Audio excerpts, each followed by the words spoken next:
자, 오늘 설교 제목이 전쟁입니다. 무시무시하시죠? 전쟁. 예수 공동체의 승리를 위해서 사도 바울은 우리가 성령으로 충만해야 된다, 이런 이야기를 했습니다. 바울이 언급했던 성령 충만이 어떤 모습이었죠? 말씀과 기도와 하나님 앞에 드리는 찬양으로 충만한 삶입니다. 그게 성령 충만입니다. 그런데 바울은 그 성령 충만함이라고 하는 것을 종교적인 영역에 국한시켜 이야기하지 않았습니다. 어떻게 얘기했습니까? 성령 충만함이 우리의 일상의 삶의 모습 속에서 나타나야 한다고 이야기했습니다. 그래서 성령 충만함은 남편의 모습 속에, 아내의 모습 속에, 부모의 모습 속에, 자녀의 모습 속에, 종의 모습 속에, 상전의 모습 속에, 그런 관계 속에서 나타나야 한다는 것을 설명해 주었죠. 무슨 말입니까? 우리가 살아가게 되는 지극히 작은 일상의 평범해 보이는 삶 속에서 예수 공동체의 승리가 있다는 것을 이야기하려는 것입니다.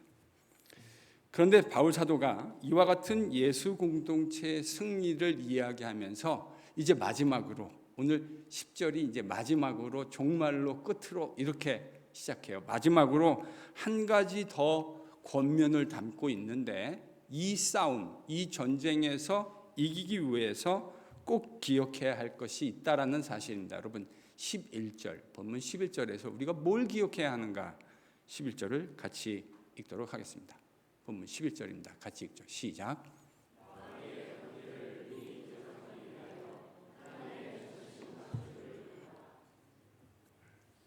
마귀에 뭐가 있대요? 간계. 여기서 간계라는 말은 아주 간교한, 위키다한 술수다, 또 계략이다, 이렇게 말할 수 있습니다. 여러분, 그러면 우리가 맞서 싸워야 할 마귀의 간교한 술수, 계략, 어떤 것일까요? 사실 바울 사도는 그것이 무엇인지 에베소서에서 이미 이야기해 왔습니다. 그것은 예수 공동체가 킵해야 할 모습, 유니티를 지키고 거룩과 성결함을 추구하고 진리를 추구하고 샬롬을 추구하고, 이와 같은 이 모습들, 여러분, 이게 예수 공동체의 모습이에요. 이렇게 할 때 승리할 수 있다는 말이죠. 그런데 마귀의 계략이란 바로 그와 같은 공동체, 예수 공동체의 거룩함과 진리를 추구하는 것과 거룩해지려고 하는 이 모든 것들을 하지 못하게 하는 일련의 모든 일들과 연관되어 있어요. 그게 뭐라고요? 마귀의 간계입니다. 그게 바로 마귀의 간계입니다. 더 쉽게 얘기하면요, 예수 공동체가 예수 공동체답지 못하도록 만드는 모든 일들, 그게 뭐죠? 그게 마귀의 간계입니다. 바울은 12절에서 이런 마귀의 간계를 전쟁 용어를 가지고 설명합니다. 개역개정에서는 12절에 우리의 씨름은 이렇게 시작했습니다. 그렇죠? 우리의 씨름은.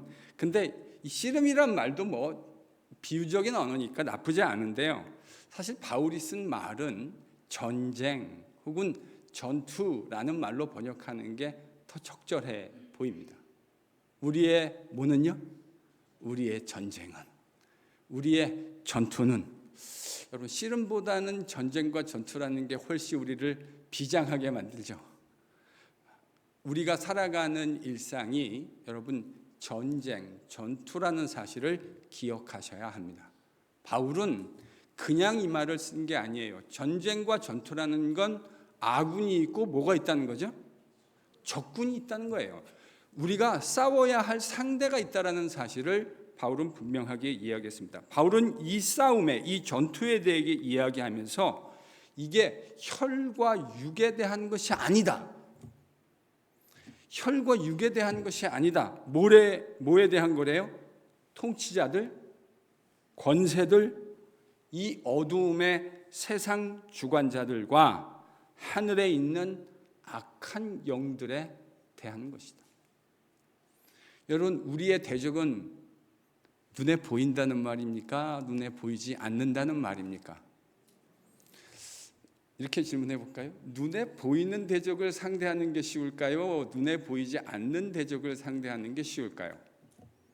어떻게 생각하세요? 눈에 보이는 대적을 상대하는 게 훨씬 쉬울 겁니다. 그렇게 상식적으로 생각할 수 있습니다. 그래서 이 싸움은 쉬운 싸움이 아니에요. 왜요? 눈에 보이지 않기 때문이에요. 마귀가 우리에게 걸어오는 싸움은요, 정신을 차리고 분별하지 않으면 우리 눈에 보이지 않고 느껴지지 않아요. 그래서 위험해요.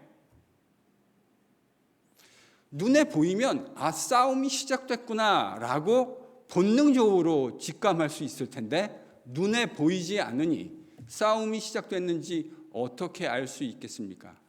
깨어있지 않고 정신 차리지 않으면 알 수 없다는 말입니다. 자, 제가 아까 이 마귀의 관계가 뭐와 연관됐다고 말씀드렸어요? 우리가 하나님 백성다운 모습을 잃어버리는 것, 루즈하는 것과 연관되어 있다고 말씀드렸습니다. 이러한 마귀의 관계가 가장 잘 나타난 것이 어딜까 생각해 봤더니, 여러분 어디를 생각하면 좋냐면요, 이스라엘의 역사를 한번 생각해 보세요. 이스라엘의 역사. 하나님은 이스라엘을 부르셨습니다. 이스라엘을 부르신 목적은 이스라엘이 좋은 큰 형이 되어서 밑에 동생들도 하나님 앞으로 잘 데려오기를 기대하셨습니다. 이게 하나님이 이스라엘을 부르신 목적입니다.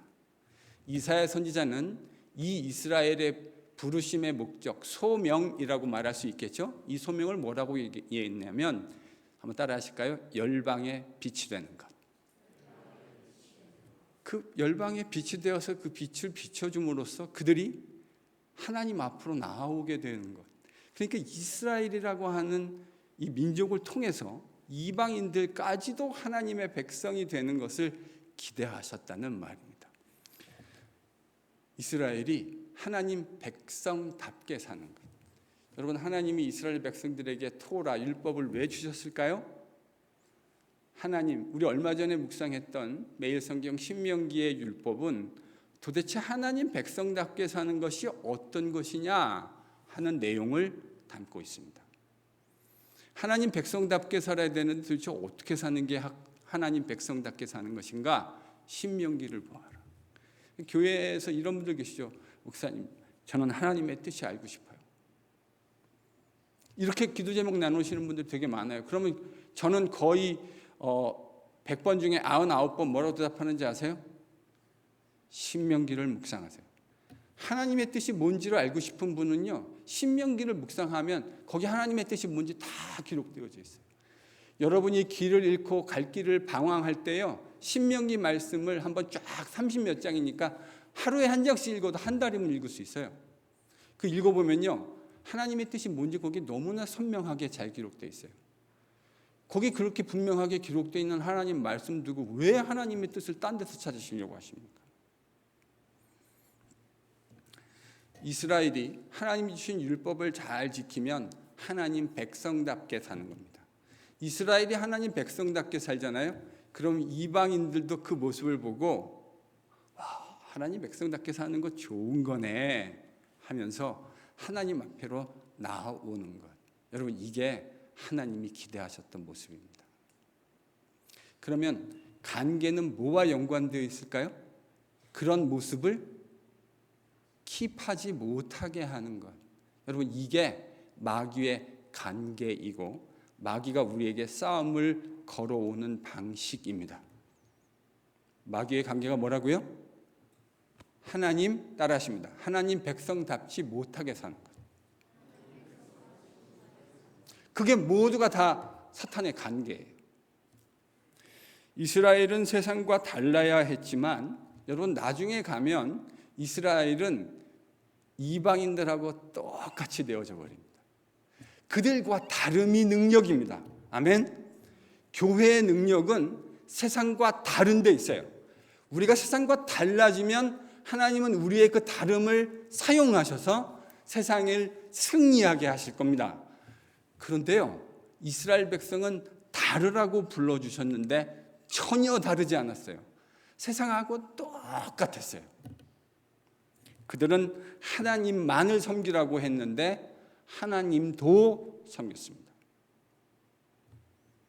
하나님 섬기는 걸 포기한 적은 없어요, 이스라엘은. 그런데 그들은 하나님도 섬겼고요, 풍요를 가져다주는 이방 신들도 섬겼어요. 이런 걸 보고 혼합주의라고 하고, 혼합주의가 바로 우상숭배입니다. 우상숭배란 무슨 신상을 앞에 놓고 꼭 절해야만 우상숭배가 되는 것이 아니에요. 하나님을 섬기면서 여전히 세상을 탐욕스럽게 추구하는 것, 여러분, 이게 바로 우상숭배인 거죠. 이스라엘이 바로 그렇게 변질되었습니다. 우상숭배자로 이스라엘이 전락하게 되었다는 말입니다. 오늘 바울 사도의 6장 11절의 말씀을 근거로 생각하면 이스라엘이 이렇게 변질된 뒤에 누가 일하고 있을까요? 마귀가 그의 관계를 통해 일하고 있다는 것을 알게 됩니다. 여러분, 바울 사도가 오늘 이 이야기를 했다는 건 마귀의 관계가 이스라엘 시대에만 작동하고 있다는 말이 아닐 겁니다. 이런 영적인 원리, 하나님 백성으로 하여금, 예수의 제자로 하여금 예수 제자답게 살지 못하는 바로 그 일이 오늘날에도 일어나고 있고, 그렇게 되어지면 우리는 에베소서가 이야기하는 예수님의 승리에 동참할 수 없습니다.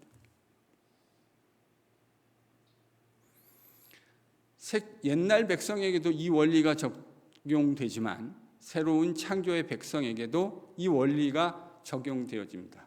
자, 따라하십시오. 마귀의 관계는 세상과 똑같아지는 것이다. 여러분이 기억하셔야 됩니다. 내가 세상과 똑같아지려는 유혹을 받을 때 나는 지금 뭐 받고 있는 거죠? 사탄의 관계의 공격을 받고 있는 겁니다. 세상하고 똑같은 것을 그저 세상이 아니라 하나님의 힘을 빙자해서 이용해서 내가 누리려고 한다면 이건 사탄의 관계입니다. 그래서 주의 백성은, 교회는 그 뜻이 거룩해도 그 방법까지 거룩해야 합니다. 그래야 예수님의 승리가 우리의 승리가 될 수 있다는 사실이 우리의 마음속에 신비에 기록되어 있어야 해요. 한국에 장로교회 제일 큰 교단이라는 두 교단이 있습니다. 제가 그 교단 이야기를 하나씩 해드리려고 합니다. 어떤 교회의 목사, 교단법을 어기고요, 아들에게 그 대형교회의 담임 목사직을 불법적으로 물려주었습니다. 그래서 사회에 큰 파장을 일으켰고 여전히 일으키고 있습니다. 마치 재벌 그룹의 총수가 자신이 세운 이 기업을 자기 자식들에게 재벌 그룹을 물려주듯이 교회의 담임 목사직을 자식에게 물려준 겁니다. 그러면서 뭐라고 얘기를 했냐면, 말로는 그 길이 십자가를 지는 길이래요. 뭘 지는 길이라고요? 십자가. 하긴 뭐 담임 목사 하는 게 쉬운 일은 아니니까 일면 이해되는 면도 없지 않지만 저는 궤변이라고 말하지 않을 수 없습니다. 십자가 지는 길이라고 이야기했지만 그 교회 사람도 상당수 알고 세상에 있는 사람들은 거의 다 알고 있는 것 같아요. 그건 십자가를 지는 길이 아닙니다. 저는 바로 그런 행동들이 마귀의 관계라고 생각합니다. 예수님의 십자가 승리는 그런 식으로 구현되는 것이 아니에요. 그 교단 말고 또 다른 한국 장로교회 두 개 큰 교단이 있는데, 이제 하나는 딴 교단이었고요, 이번에는 또 다른 교단인데, 그 신학대학교의 총장이고 목사라는 사람이 총회장, 교단의 총회장이 되려는 불순한 동기를 가지고 직전 총회장에게 총회장 자리에서 현금으로 2천만 원이라는 돈을 건네주었다가 세상 법정에서 배임 증죄라는 죄목으로 법정 구속되는 사건이 있었습니다. 이 얘기를 듣고 있으면 목사가 아니면 그 이야기가 세상에서 일어나는 일반적인 이야기랑 너무 똑같지 않습니까? 사탄은 우리를 핍박을 통해서만 공격하는 것이 아닙니다. 사도행전을 보면 바울 사도가 핍박받고 있는 모습이 보입니다. 그것도 공격입니다. 사탄의 공격인데요. 그보다 더 스니키한, 더 위키드한 공격은 사실은 우리의 마음속에 은밀하게 심겨지는 공격들입니다. 어떻게 하라는 도전이죠? 세상하고 뭘 그렇게 특별하게 살아. 그냥 그저 비슷하게 살아, 세상 사람들하고. 니 뭐 특별하노?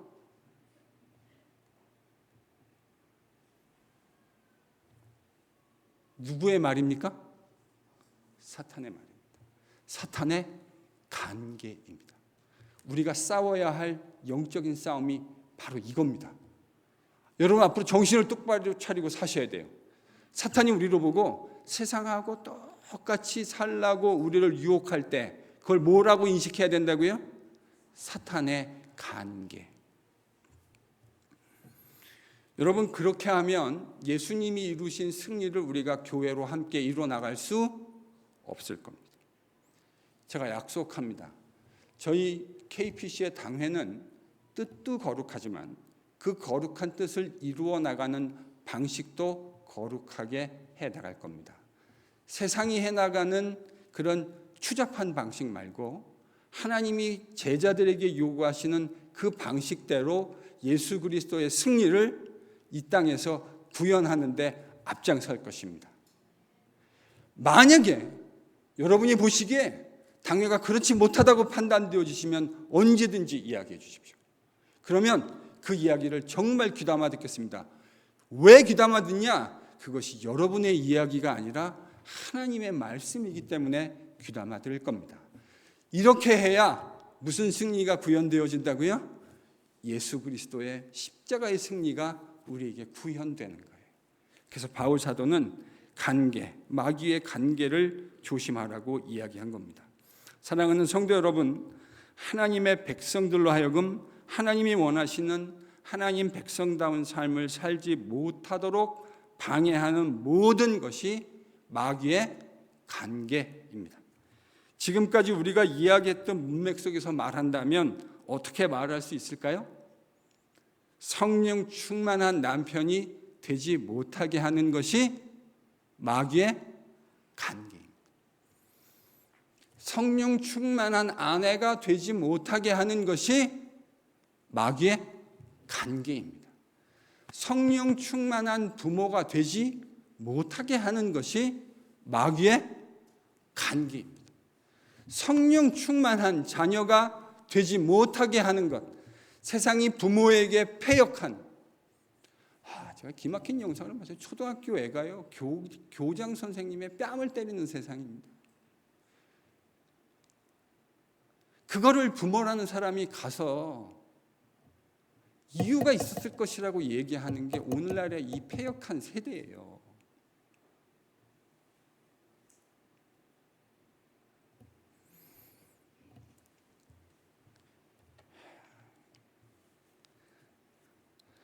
성령 충만한 주인이 되게 하지 못하게 하는 것, 이것이 마귀의 간계입니다.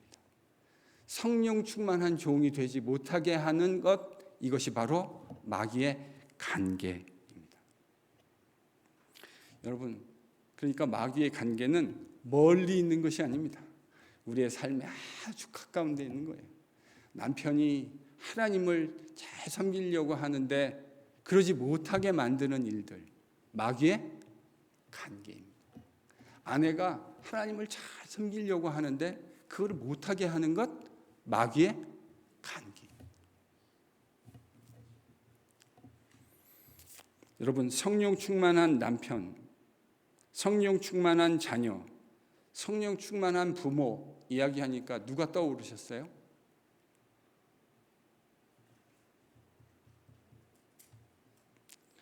저는 설교를 준비하는데 이렇게 떠오르더라고요. 말을 잘 들어보세요. 성령 충만한 자녀, 성령 충만한 아내, 성령 충만한 성도.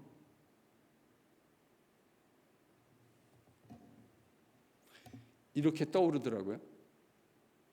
제 말뜻을 잘 못 캐치하신 것 같은데 다시 합니다. 잘 들어보세요. 성령 충만한 자녀, 성령 충만한 아내, 성령 충만한 성도.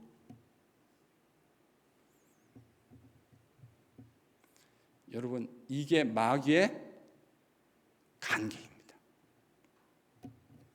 왜 마귀의 관계일까요?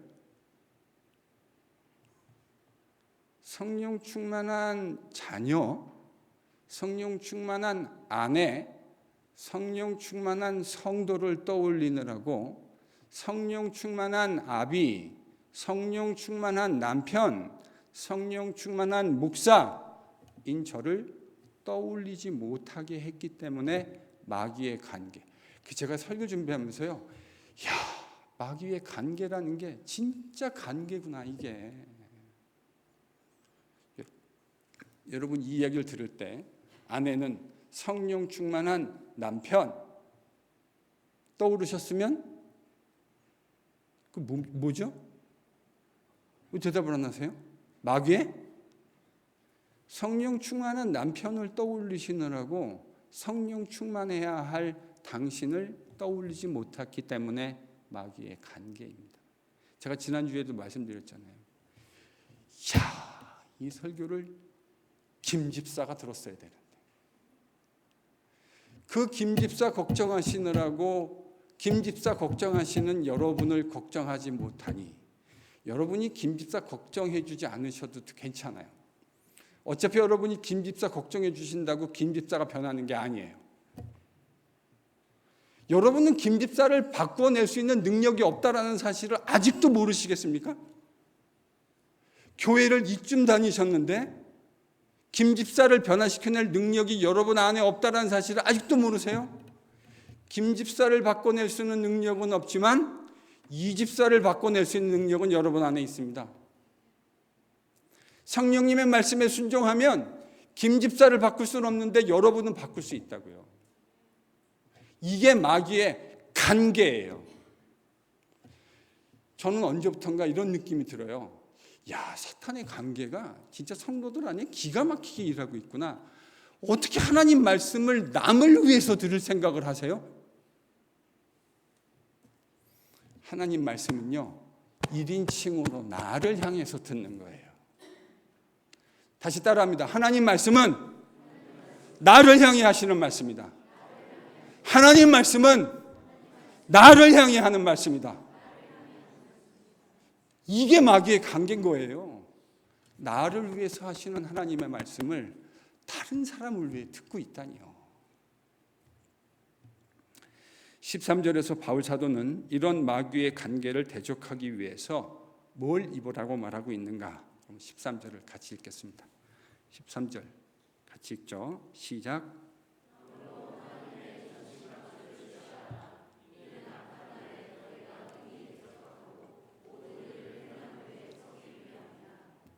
뭘 입으라 그래요? 전신갑주.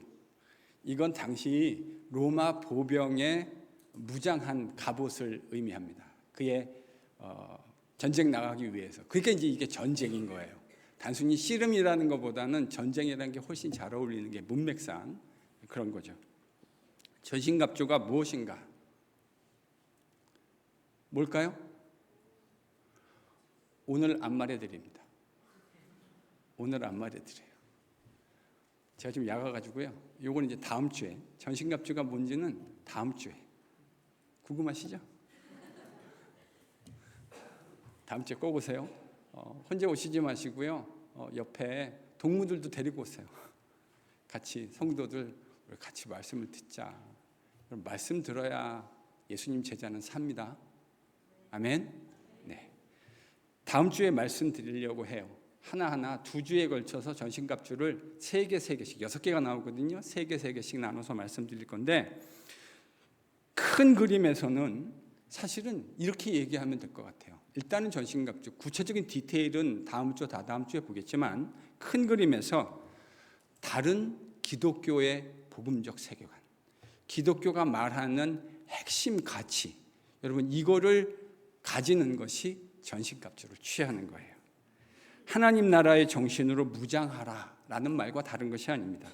하나님께서 예수 그리스도를 통해서 세상에 승리하셔서 만들어낸 것이 복음입니다. 십자가를 통한 복음이고, 그 십자가 복음의 승리를 이 세상에 구현해내기 위해서 이 땅에 교회를 세워주신 것이죠.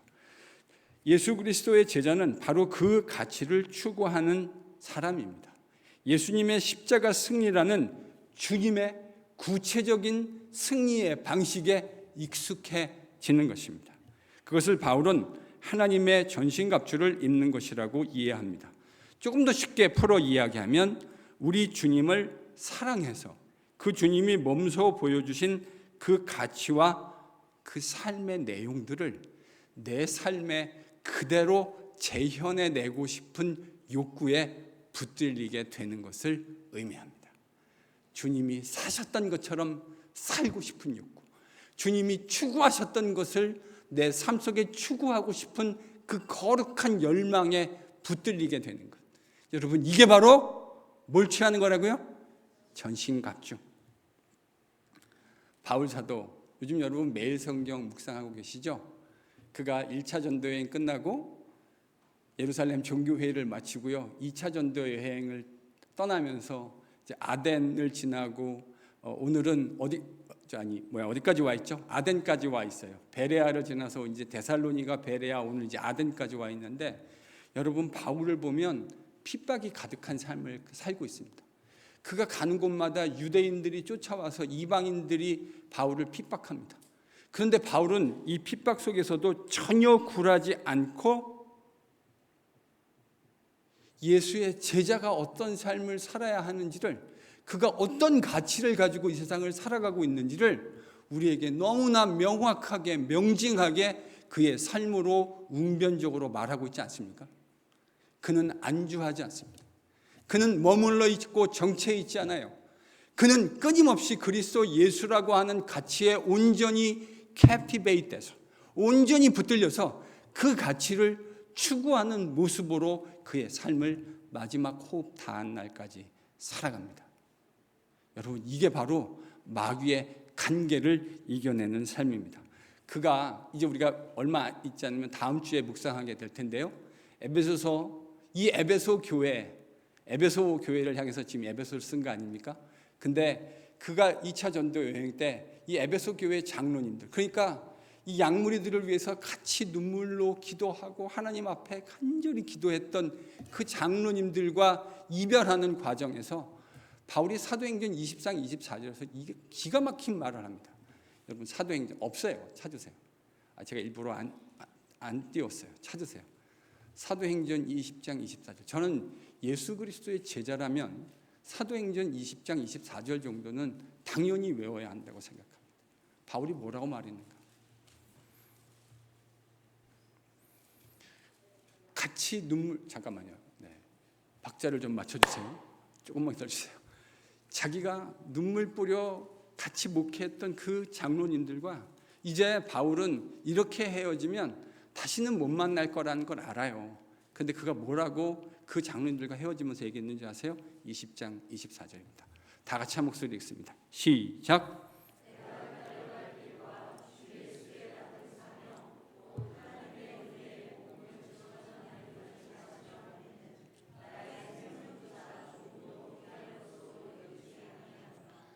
제가 대학생 때 큐티하다가 이 말씀을 읽었는데요, 막 가슴이 너무 벅차올랐어요. 그래서 이걸 그날 100번을 읽었어요. 저는 그래서 개역으로 외우고 있거든요. 옛날 거라. 나의 달려갈 길과 주 예수께 받은 사명, 곧 하나님의 은혜의 복음 증거하는 일을 마치려 하면은 나의 생명도 조금도 귀한 것으로 여기지 아니하노라. 주 예수께 받은 사명, 곧 그 생명의 예수 그리스도의 복음을 증거하는 일을 마치려 하면은 나의 생명도 전혀 귀한 것으로 여기지 아니하노라. 여러분, 이 사람을 뭘로 꼬실 수 있겠습니까? 그리스도의 복음을 위해서, 그 생명의 하나님 나라의 복음을 위해서 자기 생명이라도 기꺼이 내어놓겠다고 하는 이 바울을 사탄이 어떻게 관계로 꼬실 수 있겠어요? 사랑하는 성도 여러분, 바울이 에베소 교회 장로님들을 향해 외쳤던 이 피 끓는 복음의 절규가 저와 여러분의 것이 될 수 있기를 축복합니다. 주 예수께 받은 사명, 그 하나님의 생명의 복음을 내 평생 증거하며 사는 일에 내 생명조차 귀한 것으로 여기지 않겠다는 이 결심이 이 금요 찬양 집회의 밤 우리 모두에게 새로워질 수 있기를 예수 그리스도의 이름으로 간절히 축원합니다.